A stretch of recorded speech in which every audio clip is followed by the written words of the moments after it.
ുള്ള ആൾക്കാരും വലിയ വലിയ ഗുരുക്കന്മാരൊക്കെ നമുക്ക് മായേനെ കുറിച്ച് പറഞ്ഞു തന്നിട്ടുണ്ട്. അപ്പോഴൊക്കെ നമുക്ക് മായ എന്താണെന്ന് മായേനെ പറഞ്ഞു തന്നിട്ട് നമുക്ക് മായ എന്താണെന്ന് മനസ്സിലാവുന്നില്ല. അതാണ് നമുക്കൊരു ബുദ്ധിമുട്ട്. സ്വാമി ഇപ്പൊ തന്നെ ഇവിടെ പറഞ്ഞൊരു കാര്യമാണ്, നമുക്ക് ഓരോരോ ബുദ്ധിമുട്ടുകൾ ഉണ്ടാകുമ്പോൾ നമ്മൾ ആശ്രയിക്കേണ്ടത് ആരെയാണ്? വിനായകനെയാണ് അല്ലെങ്കിൽ ഈശ്വരനെയാണെന്ന് സ്വാമി പറഞ്ഞു തന്നു. അപ്പൊ അതായിട്ട് ബന്ധപ്പെട്ടുകൊണ്ടുള്ള ഒരു കഥയാണ് ഞാൻ പറഞ്ഞു തരുന്നത്. നമ്മുടെ ശാസ്ത്രങ്ങളിലൊക്കെ വളരെയധികം പേരെടുത്തിട്ടുള്ള ആള്, ദേവർഷിയായിട്ട് അറിയപ്പെട്ടിട്ടുള്ള നാരദര്, അദ്ദേഹം ജനിക്കണ കാലം മുതലേ തന്നെ ബ്രഹ്മജ്ഞാനിയായിരുന്നു. ജനിച്ചപ്പോഴേ ബ്രഹ്മജ്ഞാനിയായിരുന്നു അദ്ദേഹം. അങ്ങനെയുള്ള അദ്ദേഹത്തിന് ഈ മായ എന്താണെന്ന് അറിയില്ലായിരുന്നു. കാരണം അദ്ദേഹം ജനിക്കുമ്പോഴേ നാരായണനായിട്ട് തുല്യമായിട്ട് നിൽക്കുന്ന ഒരു വ്യക്തിയാണ്. അങ്ങനെ അദ്ദേഹം ഈ 3 ലോകങ്ങളിലും സഞ്ചരിച്ചുകൊണ്ടിരിക്കുമ്പോൾ ആൾക്കാര്, നമ്മളെ പോലുള്ള ആൾക്കാര് എല്ലാവരും ഈ മായ എന്ന് പറയുന്നുണ്ട്. പല ഗുരുക്കന്മാരും മായ എന്ന് പറഞ്ഞു കൊടുക്കണുണ്ട്. അപ്പോ അദ്ദേഹം പലയിടത്തും ചെന്നിരുന്ന് കേട്ടു, പക്ഷെ മായ എന്താന്ന് അദ്ദേഹത്തിനും മനസ്സിലായില്ല. അപ്പൊ ഈ മായ മനസ്സിലാവാണ്ടായപ്പോ അദ്ദേഹം അങ്ങനെ ബുദ്ധിമുട്ടി, വിഷമിച്ചു.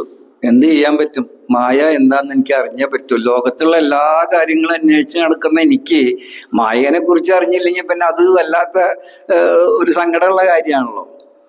അപ്പൊ അദ്ദേഹം എന്താന്ന് വെച്ചാല് നേരെ വൈകുണ്ഠത്തിലേക്ക് പോയി. നാരായണ നാരായണ എന്ന് പറഞ്ഞിട്ട് വൈകുണ്ഠത്തിലേക്ക് പോയി. അവിടെ ചെന്ന് നാരായണന്റെ അടുത്ത് ചെന്നു. അപ്പൊ നാരായണൻ അവിടെ മഹാവിഷ്ണു അവിടെ കിടക്കുന്നുണ്ട്. നമ്മുടെ ലക്ഷ്മി ദേവി കൂടെ ഇരിക്കുന്നുണ്ട്. അപ്പൊ ലക്ഷ്മി ദേവിയോട് പറഞ്ഞു, ഞാനൊരു സംശയം ചോദിക്കാൻ വേണ്ടി വന്നതാണ്, ചോദിച്ചോളൂ എന്ന് പറഞ്ഞു. അപ്പോ നാരദര് പറഞ്ഞു, എനിക്ക് ഈ മായ എന്താന്ന് പിടികിട്ടണം, എനിക്കത് മനസ്സിലാവണില്ല. എന്താണ് മായ എന്ന് എനിക്ക് മനസ്സിലാവണില്ല എന്ന് പറഞ്ഞു. അപ്പൊ മഹാവിഷ്ണു പറഞ്ഞു, മായ എന്താണെന്ന് ഇപ്പൊ അറിയണം നാരദർക്ക്, അല്ലേ? മായ അറിയാത്ത ആളായിരുന്നു ഇത്രയും നാള്. ജന്മന ബ്രഹ്മജ്ഞാനി ആയതുകൊണ്ട് മായ എന്താന്നുള്ളത് പുള്ളിക്ക് അറിയില്ല. അപ്പൊ അതറിയണം, അത് അനുഭവിക്കണം. അത് അനുഭവിച്ചെങ്കിലാണ് മായ എന്താണെന്ന് അറിയാൻ പറ്റുള്ളൂ. അനുഭവിക്കാത്തൊരു കാര്യം നമുക്ക് പറഞ്ഞാൽ മനസ്സിലാവുമോ? ഇപ്പൊ നമുക്ക് നമ്മുടെ ഈ അഗ്നിക്ക്, ഈ തീക്ക് ചൂടുണ്ടെന്ന് ആയോണ്ട് പറഞ്ഞാൽ ആർക്കെങ്കിലും അത് ഫീൽ ചെയ്യോ? ആർക്കും ഫീൽ ചെയ്യില്ല. അത് അനുഭവിച്ചെങ്കിൽ മാത്രമാണ് നമുക്ക് ആ ചൂട് എന്താണെന്നുള്ളത് മനസ്സിലാവുള്ളൂ. എന്ന് പറയണ പോലെ മായ എന്താണെന്ന് ഇയാൾക്ക് നാരദർക്ക് അറിയില്ല. അതുകൊണ്ട് അതിന്റെ അനുഭവം ഉണ്ടാവാതെ ഒരു മാർഗമില്ല, അനുഭവിച്ചേ പറ്റൂ. അതിനു വേണ്ടിയിട്ട് എന്തെങ്കിലും ഒരു പരിപാടി ഞാൻ ചെയ്തു തരാന്ന് മഹാവിഷ്ണു പറഞ്ഞു. അപ്പൊ മഹാവിഷ്ണു പറഞ്ഞു, ഇതിങ്ങനെ പറഞ്ഞു തന്നാൽ മനസ്സിലാവണ കാര്യമല്ലല്ലോ, അപ്പൊ അനുഭവിച്ചല്ലേ മനസ്സിലാവുള്ളൂ.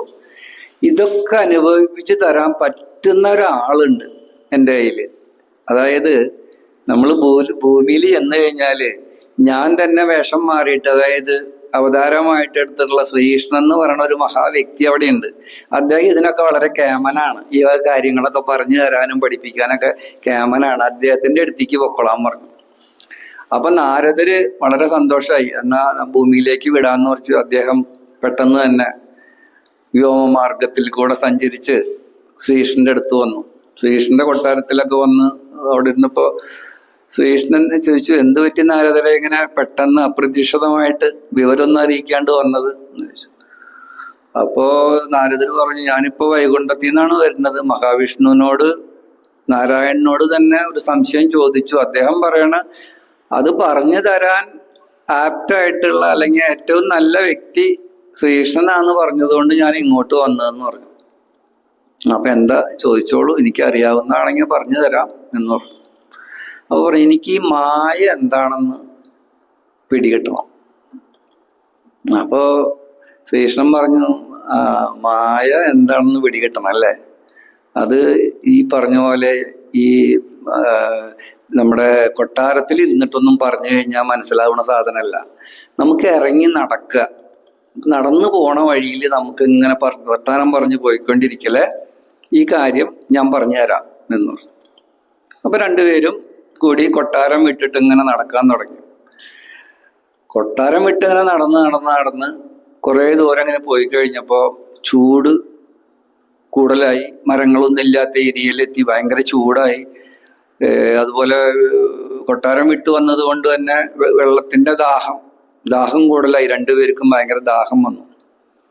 അപ്പൊ കൃഷ്ണൻ പറഞ്ഞു, നാരദരോട് പറഞ്ഞു, നാരദരെ, എനിക്ക് വല്ലാണ്ട് ദാഹിക്കുന്നുണ്ട്. എനിക്ക് കുറച്ച് വെള്ളം കിട്ടിയേ പറ്റുള്ളൂ. ഇനി ഇവിടുന്ന് ഒരു അടി മുന്നോട്ട് എനിക്ക് വെക്കാൻ പറ്റില്ല വെള്ളമില്ലാണ്ട് എന്ന് പറഞ്ഞു. അത്രയും നേരം നാരദര് ഭഗവാന്റെ കൂടെയാണെന്നുള്ള ഒരു കാര്യം നിങ്ങൾ ഓർത്തു വെക്കണം. നമ്മൾ കോർട്ടിലൊക്കെ പറയണ, കോടതിയിലൊക്കെ പറയണം, നോട്ട് ദ പോയിന്റ് ആണ് കേട്ടോ. ഭഗവാന്റെ കൂടെയായിരുന്നു നാരദര്. അപ്പോ വെള്ളം ചോദിച്ചു കഴിഞ്ഞപ്പോ നാരദര്, വെള്ളം ഞാൻ എങ്ങനെയെങ്കിലും വെള്ളം എടുത്തു കൊണ്ടുവരാം, എവിടെന്നെങ്കിലൊക്കെ എടുത്തുകൊണ്ടുവരാം. അപ്പൊ ത്രികാലജ്ഞാനിയാണ് നാരദര്. അപ്പോ അദ്ദേഹത്തിനെ നോക്കിക്കഴിഞ്ഞാൽ അറിയാം എവിടെയാണ് പുഴയോ കടലോ കുളമൊക്കെ ഉള്ളത് എന്നുള്ളത്. അപ്പൊ അദ്ദേഹം നോക്കിക്കഴിഞ്ഞപ്പോ ഒരു ഭാഗത്ത് പുഴയുണ്ട്. അപ്പൊ അദ്ദേഹം പുഴയിൽ വെള്ളം എടുക്കാൻ വേണ്ടി പോയി. കൃഷ്ണനോട് പറഞ്ഞു, ഇവിടെ ഇരുന്നോ, സമാധാനമായിട്ട് ഇരിക്കും കൃഷ്ണൻ, ഞാൻ പോയിട്ട് വെള്ളം കൊണ്ടുവരാം. അങ്ങനെ അദ്ദേഹം വെള്ളം എടുക്കാൻ പോയി. വെള്ളം എടുക്കാൻ പോയപ്പോ എന്തു പറ്റി? ഭഗവാനിൽ നിന്ന് കുറച്ച് അകന്നാണ് പോകുന്നത്. അത് കാര്യം ഓർമ്മ വേണം. ഭഗവാന്റെ കൂടെ ആയിരുന്നു നാരദര്. അപ്പൊ ഭഗവാനിൽ നിന്ന് അകന്നാണ് പോണു വെള്ളം എടുക്കാൻ, അല്ലേ? അങ്ങനെയല്ലേ? അതെ. അപ്പോ ഭഗവാനിൽ നിന്ന് അകന്ന് പോയി വെള്ളം എടുക്കാൻ പോയി. പുഴയിലെടുത്ത് ചെന്ന് നോക്കി കഴിഞ്ഞപ്പോ പുഴയില് പുള്ളിക്ക് ദാഹം ഉണ്ടായിരുന്നു. ആ പുള്ളി നാരദർക്ക് ദാഹം ഉണ്ടായിരുന്നു. അതുകൊണ്ട് അദ്ദേഹം തേച്ചോല് വെള്ളം കോരി കുടിച്ചു കൈ കൊണ്ട്. പക്ഷെ കൈക്കുമ്പിളിലുള്ള വെള്ളം ഇത്രയും ദൂരം കൊണ്ടുവരാൻ ബുദ്ധിമുട്ടാണ്. അതിനെന്തെങ്കിലും ഒരു പാത്രം ഉണ്ടായേ പറ്റൂ. അപ്പൊ പാത്രത്തിന് വേണ്ടി ഞാൻ എന്ത് ചെയ്യുന്നു ആലോചിച്ചു കഴിഞ്ഞപ്പോ പുള്ളി നോക്കി കഴിഞ്ഞപ്പോ പുഴയുടെ സൈഡിലായിട്ട് അവിടെ ഇവിടെയൊക്കെ ഒന്ന് രണ്ട് വീടുകൾ, ഒരു വില്ലേജ് കാണുന്നുണ്ട്, ഗ്രാമം കാണുന്നുണ്ട്. അപ്പൊ ഈ ഗ്രാമത്തിലേക്ക് പോയി. ഗ്രാമത്തിൽ പോയിട്ട് അദ്ദേഹം ഒരു പാത്രം ചോദിക്കാൻ തീരുമാനിച്ചു. ഭഗവാന് വെള്ളം കൊണ്ടുപോകാൻ വേണ്ടി ഒരു പാത്രം ചോദിക്കാൻ തീരുമാനിച്ചു.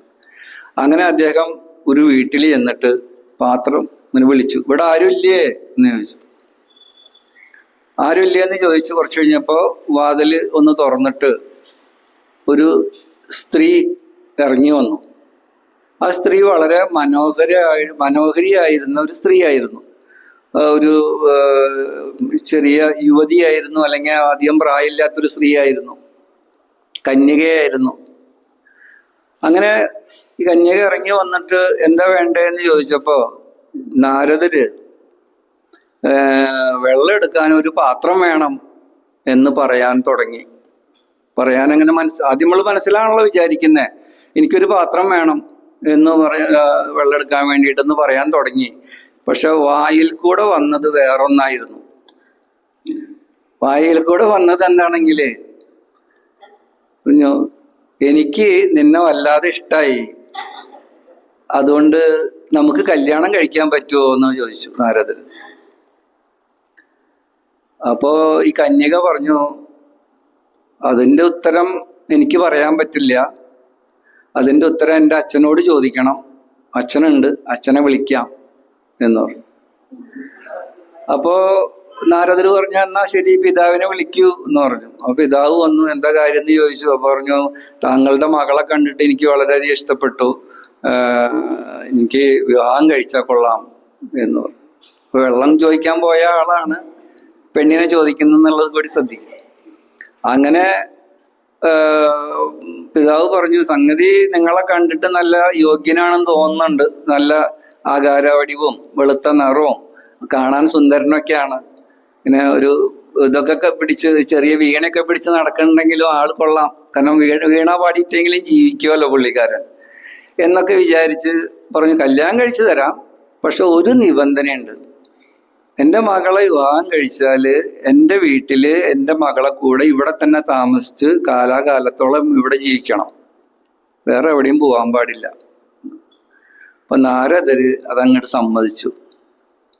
എന്നാ ശരി, അങ്ങനെ ആവാം. അങ്ങനെ പുള്ളി കല്യാണം കഴിച്ചു, അവിടെ ജീവിക്കാൻ തുടങ്ങി. കുട്ടികളായി, കുട്ടികൾ പലതായി, വർഷങ്ങൾ പലത് കഴിഞ്ഞു പോയി. പിതാവ് പ്രായം ചെന്ന് മരിച്ചു. ഇവര് വലിയ രീതിയിലുള്ള കൃഷിയൊക്കെ ചെയ്ത് ഭാര്യയും കുട്ടികളുമായിട്ട് ഇദ്ദേഹം വളരെ നല്ല രീതിയിൽ സ്ത്രീ ഐശ്വര്യങ്ങളെല്ലാം വന്നുകൊണ്ട് അദ്ദേഹം വളരെ ഭംഗിയായിട്ട് ജീവിച്ചു. അങ്ങനെ ജീവിക്കുന്നതിനിടയിൽ ഒരു ദിവസം എന്തു പറ്റിയെന്നുണ്ടെങ്കിൽ ഇദ്ദേഹം ഇങ്ങനെ പുറത്തിരിക്കണ നേരത്ത് പെട്ടെന്ന് ആകാശമൊക്കെ ഇരുണ്ട് കൂടി, വെളിച്ചമൊക്കെ കുറഞ്ഞു, സൂര്യൻ്റെ വെളിച്ചമൊക്കെ കുറഞ്ഞു, ഭയങ്കരമായിട്ടുള്ള കാർമേഘങ്ങൾ വന്ന് ഈ ഗ്രാമത്തിൻ്റെ മേലെ വന്നു. മഴ പെയ്യാൻ തുടങ്ങി. മഴ എന്ന് പറഞ്ഞാൽ കഠിനമായ മഴ, ആർത്തുലച്ചുള്ള മഴ, അതിങ്ങനെ പെയ്തുകൊണ്ടേയിരുന്നു. അപ്പോൾ 1 മണിക്കൂർ കഴിഞ്ഞു, 2 മണിക്കൂർ കഴിഞ്ഞു, 4 മണിക്കൂർ കഴിഞ്ഞു. അത് പിന്നെ ഒരു പകൽ മുഴുവൻ പെയ്തു, പിന്നെ രാത്രി മുഴുവൻ പെയ്തു. ഇങ്ങനെ പെയ്തുകൊണ്ടിരുന്നപ്പോൾ നമ്മുടെ നാട്ടിൽ പണ്ട് വെള്ളപ്പൊക്കം ഉണ്ടായ പോലെ വെള്ളപ്പൊക്കം ഉണ്ടാവാൻ തുടങ്ങി. നദി കുറച്ച് കഴിഞ്ഞപ്പോഴേക്കും നിറഞ്ഞു, വെള്ളം ഭയങ്കരമായിട്ട് മലച്ചു ഒഴുകാൻ തുടങ്ങി. ഈ ഗ്രാമത്തിലെ പല വീടുകളും, താഴ്ന്നു കിടക്കുന്ന പ്രദേശത്തിലുണ്ടായിരുന്ന വീടുകളൊക്കെ തന്നെ വെള്ളത്തിൽ മുങ്ങി ഒലിച്ചുപോയി. അന്നൊക്കെ ഉള്ളത് വീടുകൾ എന്ന് വെച്ചാൽ അത്ര ഇന്നത്തെ പോലെ കോൺക്രീറ്റ് ബിൽഡിംഗ് ഒന്നും അല്ലല്ലോ. അതൊക്കെ കെട്ടിമറിഞ്ഞ് വീണൊക്കെ ഒഴുകിപ്പോയി. അങ്ങനെ ഈ മഴയുടെ വെള്ളത്തിന്റെ ഈ താണ്ഡവത്തില് ഈ ഗ്രാമം തന്നെ ഇങ്ങനെ ഇല്ലാതായിക്കൊണ്ടിരിക്കുകയാണ്. അപ്പൊ നാരദർക്ക് മനസ്സിലായി, ഇനിയിപ്പോ ഇവിടെ നിന്നിട്ട് രക്ഷയില്ല, ഭാര്യനെയും കുട്ടികളെയും കൊണ്ട് എങ്ങനെയെങ്കിലും രക്ഷപ്പെടണം, ഏതെങ്കിലും ഉയർന്ന പ്രദേശത്തിലേക്ക് പോകണം. അദ്ദേഹം ഭാര്യേനെയും കുട്ടികളെയൊക്കെ പിടിച്ചുകൊണ്ട് ഈ വെള്ളത്തിനെ മുറിച്ചു കടന്ന് ഒരു സേഫായിട്ടുള്ള സുരക്ഷിതമായിട്ടുള്ള സ്ഥലത്തേക്ക് പോകാൻ വേണ്ടി ശ്രമിക്കുകയാണ്. അങ്ങനെ ശ്രമിക്കുന്നതിനിടയിൽ അദ്ദേഹത്തിന്റെ വളരെയധികം ഓമനിച്ച് വളർത്തിയിട്ടുള്ള കുട്ടികൾ ഒഴുകി പോവുകയാണ്, കൈവിട്ട് ഒഴുകി പോവുകയാണ്. കാരണം ശക്തമായ ഒഴുക്കാണ്. അത് മാത്രമല്ല, ഒഴുക്ക് കൂടി വരികയാണ്, കുറയല്ല ചെയ്യുന്നത്. അങ്ങനെ 1 കുട്ടിയായിട്ട് 2 കുട്ടിയും 3 കുട്ടിയൊക്കെ ആയിട്ട് ഒഴുകി പോയി അവസാനം അയാളുടെ ഭാര്യ പോലും ഒഴുകി പോവുകയാണ്. നാരദര് മാത്രം ഈ ഒഴുക്കില് പെട്ട് ബോധം കെട്ട് ബോധശൂന്യനായിട്ട് ഒഴുകി പോവുകയാണ്. കുറെ കഴിഞ്ഞപ്പോ നാരദർക്ക് ബോധം വന്നപ്പോ ഒരു മണൽ തിട്ടയിൽ പുള്ളി ഇങ്ങനെ കെടുക്കുകയാണ്, ബോധമൊന്നും ഇല്ലാണ്ട് ഇങ്ങനെ. അല്ല, ബോധം വന്നപ്പോ ബോധമുണ്ട്, കെടുക്കുകയാണ്. അപ്പൊ നോക്കിയപ്പോ അദ്ദേഹം ഇങ്ങനെ ചുറ്റും നോക്കിയപ്പോ അവിടെ ഈ വില്ലേജ്, ഈ ഗ്രാമം ഇല്ല. ഗ്രാമത്തിലുള്ള വീടുകൾ, സ്വന്തം വീടടക്കം എല്ലാം ഒഴുകിപ്പോയി കഴിഞ്ഞു. അദ്ദേഹം ഇങ്ങനെ ഇനി എന്ത് ചെയ്യും? ഒരു പാത്രം പോലും ഇല്ല അവിടെ, ഒരു സാധനം പോലും കാണാനില്ല. അങ്ങനെ അദ്ദേഹം ഇങ്ങനെ വിഷമിച്ചിരിക്കുമ്പോ അദ്ദേഹത്തിന്റെ ചെവിയിൽ ഒരു ശബ്ദം കേട്ടു. നാരദരെ, എനിക്ക് ദാഹിച്ചിട്ട് വയ്യ, വെള്ളം കിട്ടിയിട്ടില്ലല്ലോ ഇതുവരെ. അപ്പോഴാണ് നാരദര് ഞെട്ടി ഉണർന്നത്. ഭഗവാൻ വെള്ളം ചോദിക്കുന്നുണ്ട്. ഞാനിപ്പോ ഇവിടെ വന്നത് എന്തിനായിരുന്നു? ഭഗവാന് വെള്ളം കൊടുക്കാൻ ഒരു പാത്രം ചോദിക്കാനാണ്. പാത്രത്തിന് പകരം പെണ്ണിനെയാണ് ചോദിച്ചു പോയത് എന്ന് അദ്ദേഹത്തിന് ഓർമ്മ വന്നു. ഇങ്ങനെ ഓർമ്മ വന്നപ്പോ അദ്ദേഹം അവിടെയൊക്കെ മണൽത്തിട്ടയിലൊക്കെ തപ്പി നോക്കിയപ്പോ ഉടഞ്ഞിട്ടൊക്കെ പോയിട്ടുള്ള പാത്രത്തിന്റെ ഒരു കഷ്ണം കിട്ടി. അതിൽ നിന്ന് അതെടുത്തുകൊണ്ട് ഈ നദിയിൽ ഇറങ്ങി വന്ന് വെള്ളം എടുത്ത് അദ്ദേഹം ഭഗവാന്റെ അടുത്തേക്ക് നടന്നു. അവിടെ ചെന്ന് കഴിഞ്ഞപ്പോ അദ്ദേഹത്തിന് ഒരുപാട് ദുഃഖം, ഉള്ളില് താങ്ങാൻ പറ്റാത്ത ദുഃഖം, അപകർഷതാബോധം ഉണ്ട് പുള്ളിക്ക്. ഭഗവാനോട് പറഞ്ഞു, ഭഗവാനെ, ഞാൻ പോയിട്ട് കുറെ നേരമായെന്ന് എനിക്ക് മനസ്സിലായി, കുറെ വർഷങ്ങളായെന്ന് എനിക്ക് മനസ്സിലായി, പതിറ്റാണ്ടുകൾ പാഞ്ഞു പോയി കഴിഞ്ഞു. ഞാൻ ചെയ്ത മഹാ അപരാധം അങ്ങ് പൊറുക്കണം എന്ന് പറഞ്ഞു. അപ്പോ കൃഷ്ണൻ ഭഗവാൻ പിടിച്ചോണ്ട് പറഞ്ഞു, നാരദരെ, ഇതിപ്പോ കുറച്ച് നേരമായിട്ടുള്ളൂ നിങ്ങൾ ഇവിടുന്ന് പോയിട്ട്. ഈ കണ്ടതാണ്, ഈ അനുഭവിച്ചതാണ് മായ. അപ്പോ ആ കഥയിലൊരു പോയിന്റ് ഉണ്ട്. എന്താണെന്നറിയോ? ഭഗവാനിൽ നിന്ന് അകന്നു പോയപ്പോഴാണ് മായയെ കാണാൻ സാധിച്ചത്. ഭഗവാനിലേക്ക് തിരിച്ചെത്തിയപ്പോ മനസ്സിലായ, ഭഗവാന്റെ മെമ്മറി വന്നപ്പോ തന്നെ മായയിൽ നിന്ന് നിങ്ങൾ അകന്നു തുടങ്ങി. ഭഗവാനിലേക്ക് പൂർണ്ണമായി എത്തുമ്പോൾ അവിടെ മായ നിശേഷം അവസാനിച്ചു കഴിഞ്ഞു. അപ്പോൾ ഓരോ മനുഷ്യനും ഈ മായയിൽ പെടുമ്പോഴാണ് ഈ ദുഃഖം. കാരണം അയാളുടെ മക്കൾ ഒലിച്ചു പോയപ്പോൾ അയാൾ ദുഃഖിച്ചു, അയാളുടെ പശു ഒലിച്ചു പോയപ്പോൾ അയാൾ ദുഃഖിച്ചു, അയാളെ ഭാര്യ ഒലിച്ചു പോയപ്പോൾ അയാൾ ദുഃഖിച്ചു. ആ ദുഃഖത്തിന് കാരണം എന്താണ്? മായയിൽപ്പെട്ടത് കൊണ്ടാണ്. അത് മായയാണെന്ന് മനസ്സിലാവാത്തത് കൊണ്ടാണ് നമുക്ക് ദുഃഖം ഉണ്ടായത്. അത് ഭഗവാനിലേക്ക് അടുക്കുമ്പോൾ അത് മായയാണെന്ന് മനസ്സിലാവും. മനസ്സിലായോ? ഭാര്യ അടുത്ത മുറിയിലേക്ക് പോയിരിക്കുകയാണ്, മക്കള് അടുത്ത ഗ്രൗണ്ടിൽ കളിക്കാൻ പോയിരിക്കാന്നൊക്കെ ഭഗവാന്റെ അടുത്ത് പോകുമ്പോഴാണ് മനസ്സിലാവുന്നത്. നമുക്ക് തോന്നുന്നത് മരിച്ചുപോയി എന്നാണ്. അപ്പോൾ ഈ ഒരു മായയിൽ നിന്ന് രക്ഷപ്പെടാൻ വേണ്ടി ഏക മാർഗമുള്ളൂ, അത് ഈ ഈശ്വര സാന്നിധ്യത്തിലേക്ക് അടുക്കുക. അപ്പൊ സ്വാമി പറഞ്ഞ പോലെ അത് കയ്യും കാലും ഒന്നുള്ള ഈശ്വരൻ എന്നുള്ള നിലയ്ക്കല്ല, ആ പ്രപഞ്ച ശക്തി, ആ പ്രപഞ്ച ചൈതന്യത്തിലേക്ക് അടുക്കാൻ സാധിക്കണം, അതായിട്ട് മാച്ച് ചെയ്യാൻ സാധിക്കണം. അപ്പൊ നമുക്ക് ഈ മായയിൽ നിന്ന് രക്ഷപ്പെടും. അപ്പൊ സൗമ്യ ചോദിച്ചതിന്റെ ഉത്തരം സൗമ്യക്ക് എന്നാ മനസ്സിലാവും. എല്ലാവർക്കും നമസ്കാരം.